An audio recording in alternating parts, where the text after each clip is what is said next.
Hi my beauties, my name is Dr. Stefani Kappel and I'm a board certified fellowship trained cosmetic dermatologist and my practice is in Newport Beach, California. But today I'm actually doing this video from my hotel room from the ASLMS meeting. I got 2 hours of sleep last night. Hi my beauties, my name is Dr. Stefani Kappel and I'm a board certified fellowship trained cosmetic dermatologist based out of Newport Beach, California. But today I'm doing this video from my hotel room at the ASLMS meeting.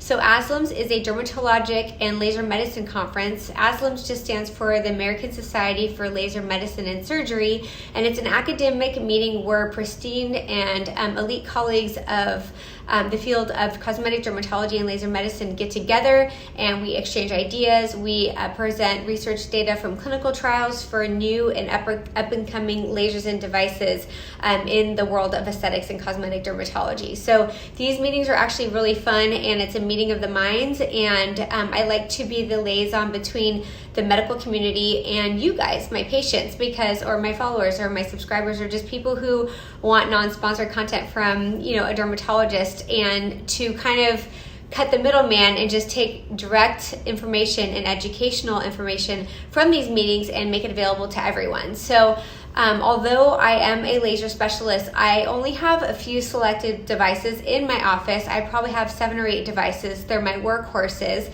And I still post lasers that I do not have or I may not ever have because they may be out of my scope of practice. For instance, there's a lot of lasers for cellulite, there's a lot of lasers for acne, and there's a lot of lasers that are in the same space or category as some of the lasers I have in my office. So even though I don't have them or don't plan on having them, I want to keep you guys in the know, good or bad, and kind of tell you what the hype and the buzz is in the medical community when it comes to different lasers that you may see online or when you're doing your search to find that perfect treatment for you. So just to give you a little bit of a background, I don't have a mic, I don't have anything fancy, I don't even have a ring light. I'm literally like in my very plain hotel room. I flew in last night and got in at about 1:30 in the morning and got 2 hours of sleep and had to be up at the podium this morning giving a lecture on my own to my colleagues and my academic peers this morning at 7 a.m. So after my lecture, which was about 20 to 30 minutes long, I've been in just meetings hearing my other colleagues talk and exchange of ideas. So I'm a little tired, and I just flew in last night from Honolulu, Hawaii, where my kids and I and my family, we did a surf trip for spring break for my kids. So I literally went from a week in Hawaii in paradise with the family onto a flight to come here directly to this meeting, and now I'm filming this video while the information is still fresh in my head before I hop on a plane now and go back home. But I do think it's important to keep you guys in the know. And again, as always, all my content is non-sponsored. And I actually gave a lecture to my dermatology peers and colleagues emphasizing the importance of having non-sponsored content or not having sponsorships influence what you post or what you recommend for our patients. And so I think that was really well received. I always get a little bit nervous about saying that because I'm not anyone to tell one person or another how they should practice medicine or how they should present themselves on social media. But I do feel that it's our due diligence as physicians to not be bribed or influenced by companies either paying us monetarily or through exposure to more subscribers or followers to promote certain brands or products or lasers, and also not let that influence the lasers or devices that we truly like and that we may not be able to post because we're in contract with like another company. So I've always stayed true to that, and I will continue to do so. And hopefully by me giving a little lecture on that topic this morning, it will have a positive influence on the new and young up-and-coming recent dermatology residency physician graduates and medical students as well. So take-home points from the ASLMS meeting. A lot of great positive feedback about Ellacor. Ellacor is the microcoring device. I've done a couple of videos by now on this device, and I don't want to perseverate or talk about it too much because I have other videos dedicated to Ellacor, but a lot of my colleagues are presenting data where they're using it off-label, off-site, not just for the face. It's FDA indicated for lower face rejuvenation and for the treatment of moderate to severe wrinkles of the lower face, but also they're getting great response for body body contouring, tightening body skin, especially on the abdomen and the arms and the neck and chest as well. So that was super exciting, and talking to some of even my co-residents from UCLA who are fellowship trained laser specialists as well, it was really well received, and they're getting great responses. And it was interesting to see that a lot of my colleagues are using V-beam laser, which kind of takes the red erythematous component of the skin out after the procedure when there's some post-inflammatory erythema left over. We're doing V-beam, or they're doing V-beam as early as 1 week post-procedure, just to kind of expedite that wound healing, with amazing results so far. Everybody's really happy with it, and it's actually more of a preferred treatment in more mature beauties with more fine lines and laxity of the lower face. So the more laxed your skin is, the better I think Ellacor results are being delivered, and I've seen that a lot and heard about that a lot during this meeting as well. So on the topic of microcoring, because Ellacor is a microcoring device that mechanically excises microcores of skin out, there's also a lot of talk I heard at this meeting for the first time about laser coring. So I think microcoring, now with this new revolutionary new technology, is being modified and adapted into the laser world, because Ellacor is a mechanical new device in and of itself. It's its own category, but lasers are different. Lasers use collimated light, photons, and coherent wavelengths to ablate skin, ablate chromophores, and it's called the theory of selective photothermolysis, and that was coined by Dr. Rox Anderson, who is the contributor to many of the devices that we use today. He was the engineer who came up with, and dermatologist who came up with Ellacor, pulse-dye laser, Fraxel, cool sculpting, and many other lasers and devices that we use today. And he is the brains behind the theory of selective photothermolysis, when that's how lasers work.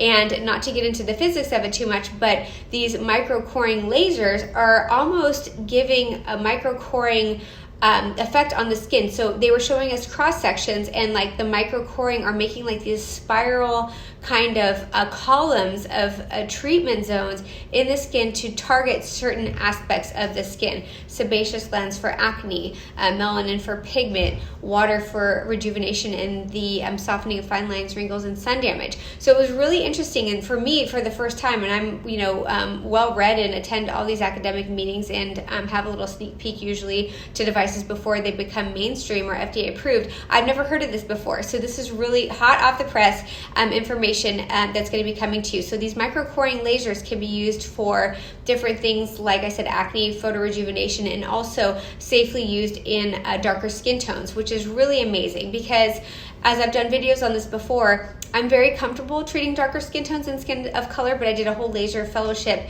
dedicated to understanding skin of color and how to safely and effectively use lasers and devices in darker skin tones. But now they're coming out with new lasers that are engineered for darker skin tones to be used safely and effectively, and without hopefully the need for pre and post conditioning the skin and alteration of settings that may be a little bit less impactful for safety reasons. So it was really cool. There was a laser that was discussed, and it was a 1550 nanometer laser, and it's called an intradermal laser, and it targets the intradermal structures. Now, these lasers are getting smarter with the technology, with the cooling and temperature settings, because keeping the epidermis and certain components of the skin cool while you're selectively ablating or distributing heat or photons and collimated light at certain skin structures, you don't want that dissipation of heat, because that can cause hyperpigmentation or dyspigmentation or depigmentation in darker skin tones. So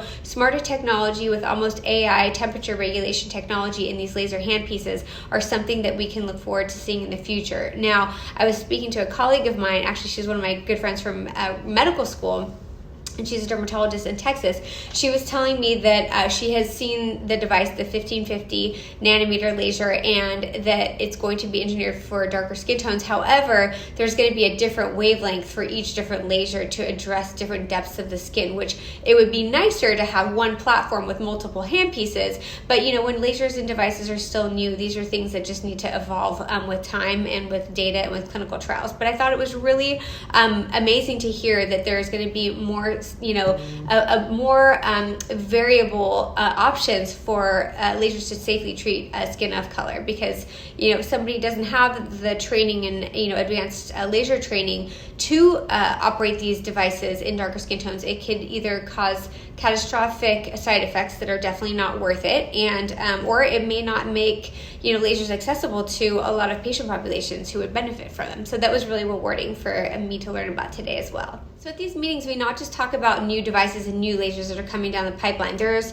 also a discussion of things that we're seeing and how to maximize results or to minimize complications like scarring and infection. There's a lot of talk of hypochlorous acid as almost like a spray that a lot of my colleagues are using to minimize infection. This is more with fully ablative and fractionally ablative lasers, but there's a lot of talk about that. And the most effective types of anesthetic when we're doing laser procedures, whether that's topical, whether that's nerve blocks, whether that's injectable lidocaine, different concoctions that we can come up with in the office to give safe and effective treatments that are comfortable for the patients in the safest manner. So it was a meeting of the minds, kind of comparing notes as to what types of anesthetic delivery systems we're using. A lot of us use Pronox, which I've recently incorporated into my practice. It's basically like a nitrous oxide that you can kind of suck on while you're getting your treatment, and for some people who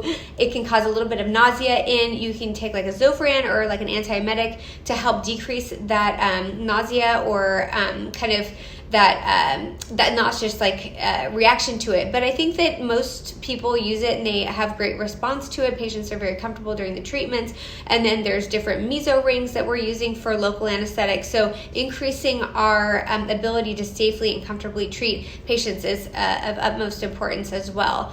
Other things that came up, the duration between different treatments once a patient knows that he or she may receive multiple treatments, whether that is a laser or an energy-based device, or something like this. In this particular talk, we were talking about SoftWave, which is almost like therapy, which is microfocus ultrasound. But a SoftWave is, I don't have a SoftWave device. I love my Thermage, and I get great results with the Thermage. So SoftWave and ultherapy are kind of in that same category. I'm using energy to put heat into the skin to stimulate collagen and to tighten the skin. So with minimal invasion. So it's, unlike microcoring or Ellacor where that's more invasive, these are just a transdermal, transcutaneous hand applicator and hand pieces that just go through the skin to heat up the under portions of the skin to stimulate fibroblasts, which are the collagen producing cells in the skin to make collagen. Now, Dr. Rox Anderson had mentioned this to Dr. Suzanne Kilmer, who is my fellowship director back when I was a fellow, and she had not mentioned this a couple times in her lectures today, that the new collagen that gets synthesized after an energy-based device or a laser, the new collagen has a lower melting point than your endogenous collagen that is just hanging around in your skin before the treatment. And what that means in English is when your skin makes new collagen in response to a laser or some type of device, the melting point is lower and it is more exquisitely sensitive to subsequent treatments about 6 to 8 weeks after the treatment. So when we do laser, or energy-based device treatments in a series, and we do about 3 of them, it's always good to do it. They say the sweet spot is between, I think, 6 to 8 weeks or 6 to 12 weeks between the treatments, because that way you're synthesizing new collagen, and the new collagen is exquisitely sensitive to more energy or light or stimulation to induce more collagen synthesis. So I thought that was a really cool take-home point, and I wanted to share that with you guys, because if you're trying to plan more than one treatment, say you want to go through 3 laser resurfacing treatments, or say you want to do double SoftWave treatment. SoftWave is an ultrasound-based, energy-based device that usually requires 2 treatments. Now, Thermage isn't relevant because Thermage is usually one and done. You basically have 1 treatment and you're good, and you increase and tend to respond to that treatment for up to a year, which is why I like Thermage. But for treatments that require more than 1 treatment, like SoftWave, they usually say 6 to 12 weeks between the 2 treatments to maximize result, and because of that lower melting point of the neocollagen, which just means a new collagen that was synthesized from the treatment. So hopefully that makes sense, but I thought that was a really cool take-home point. So 2 lasers that I've been hearing a lot about at this meeting, more so than any other meeting preceding this ASLMS meeting this weekend, was Ultra Clear and Ellacor. So starting with Ultra Clear is a laser that I actually mentioned in my last meeting recap and post that I talked about from Masters of Aesthetics, and it was Ultra Clear was a minimal downtime laser, kind of in the same category as Clear and Brilliant. It was safe for all skin tones, and the benefit is that you don't really need numbing, there's no downtime, and it's safe for all skin tones. Well, I have a Clear and Brilliant, it performs well, it's my workhorse, it's my amazing laser for people who don't have the downtime, and safe for all skin types, so it kind of fits that niche. You do have to numb with Clear and Brilliant, but with numbing cream, especially medical grade, like in a medical practice, which you may not get at a Medi-Spa because they can't give you higher percentages of numbing cream, they're as strong as physicians can in a medical practice. But usually with numbing cream, you don't feel Clear and Brilliant at all. So for me, Ultra Clear, it didn't really make sense because I get great responses through Clear and Brilliant, and it serves the purpose of no downtime, no pain, and safe and effective for all skin tones and skin of color, all skin types 1 through 6. But today I was talking among colleagues and hearing some lectures where people were talking about Ultra Clear, not for the benefit that it's marketed for. And this is something that you see sometimes with skincare products or skincare actives or lasers or devices. It's FDA approved for one thing, and it's not even that great at that one thing, but you find out it's really good at something else. So Ultra Clear is getting a lot of positive feedback for all skin types, and then also the deeper settings are impressive for photo rejuvenation, for anti-aging, and for scar formation. So I've heard multiple talks today on Ultra Clear, not on the lighter settings where there's no downtime, but more on the heavy settings where you get pretty substantial impressive responses to skin, scarring, remodeling, and also photo rejuvenation. So I thought that was really cool, and it's safe in darker skin tones. So this would be a good alternative to like a fully ablative erbium or a CO2,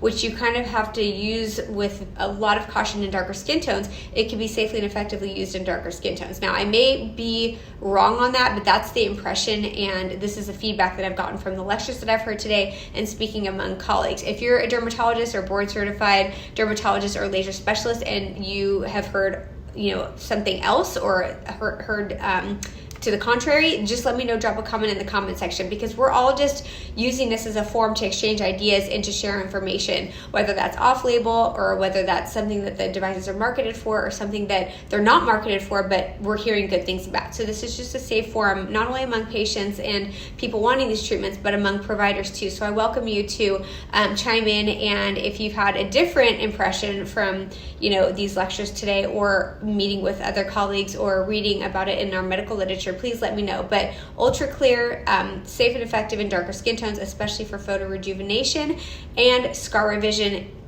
on the higher, deeper settings. So I thought that was really interesting.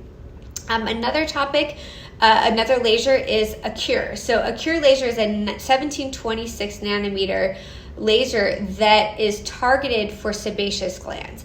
So it almost works like Accutane does for acne and shrinking down sebaceous glands. So lasers that target sebaceous glands, or drugs that target sebaceous glands like isotretinoin or Accutane, not only help clear acne, but they also can help with acne scarring, acne scar remodeling, and also just make the skin look better. It makes it look like that porcelain smooth skin, because by involuting those sebaceous glands, your pores shrink down and they get smaller. And that's what makes the skin look so beautiful. So hypertrophic, overzealous, overdilated sebaceous glands make that skin have that pew to orange look. It makes you look like you have large pores, greasy skin, textural irregularities. Once you downregulate sebum production and downregulate sebaceous glands, the skin just looks hydrated and smooth and polished and tiny little pores, and that's what everyone wants. That's what every dermatologist is chasing for his or her patients. And I feel like there's a misconception, and even when I used to teach to residents when I was a professor of dermatology at UCLA, it's hard to get them to understand that fact because we have it ingrained in our minds and our brain that oil is good for the skin, sebum is good for the skin. Well, it's not. As we get older, we get more numerous and larger hypertrophic sebaceous glands, and that is what gives those blackheads and those dilated pores, sebaceous hyperplasia, these little papules and growths and lumps and bumps on our skin. When you don't have those sebaceous glands being overactive and numerous in number and large in size, it just shrinks down and the skin just looks beautiful. That's why kids before they hit puberty had this poreless, beautiful skin. Their little dormant sebaceous glands are there. They're just not activated yet because they haven't had their hormone surge during puberty. Then they go through that phase where they get blackheads and comedones and inflammatory acne. Then you give them Accutane, hopefully, and then you shrink that down. And I'm not, pushing Accutane because I know that that's also a controversial subject. But anytime you can downregulate sebaceous glands, especially now that we have a lot of lasers in this space, in that wavelength to target sebaceous gland activity, it's a great option, especially for people who don't want to use pharmaceuticals or drugs like Accutane long term. But it was really amazing to see the before and afters and hear my colleagues talk about their responses and experiences that they're having with these patients, especially with the 1726 nanometer sebaceous gland targeting laser called ASLMS. And the other thing about this laser that they were talking about, and I'm just, again, being the liaison between data from the medical community straight to you guys, and I apologize if I'm talking too scientifically, but I know that you guys are all smarties and you can follow me. It has a precise AI-mediated temperature control regulation, which is brilliant. So it's set in consistent readings 60 times per second for active treatment and to cool during active treatments to keep the temperature regulation of the skin cool. Now you want to target, for example, sebaceous glands with this laser, but you also want to keep the remaining skin structures cool and not heated up to minimize complications. And this AI regulated temperature control system allows us to safely and effectively treat sebaceous hyperplasia without risking hyperpigmentation in skin of color, so it makes it safer for darker skin tones.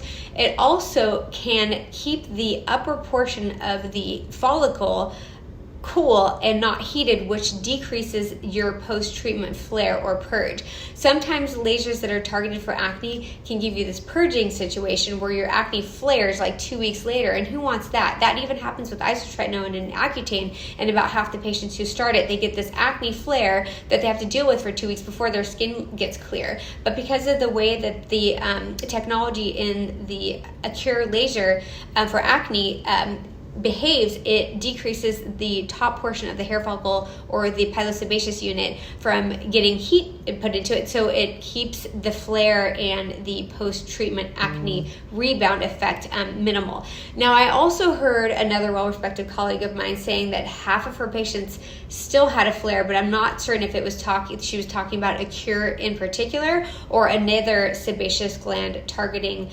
laser for acne. So I'm still, I'm just giving you information as I'm getting it from the lectures here. But it's really exciting to see that we have options, especially for our younger patients who are struggling with acne, and also just people who have large sebaceous glands, large dilated pores, texture irregularities. It's a brilliant laser for that, and I feel like this is kind of like a booming space for lasers right now, is controlling acne and sebaceous gland overactivity. The meeting today, and ASLMS is more focused on lasers and devices, but I'll keep you guys in the know. And if you guys have any comments or questions, feel free to drop a comment or question in the comments below, and I'll be sure to respond to them in a timely manner. And of course, I always give preferential treatment for my subscribers, and I definitely need to take a nap because I only got 2 hours of sleep last night. All right, you guys, thank you so much for following, and share this channel with anyone who may find it useful or anyone who wants non-sponsored content, always from a board-certified dermatologist. Love you guys.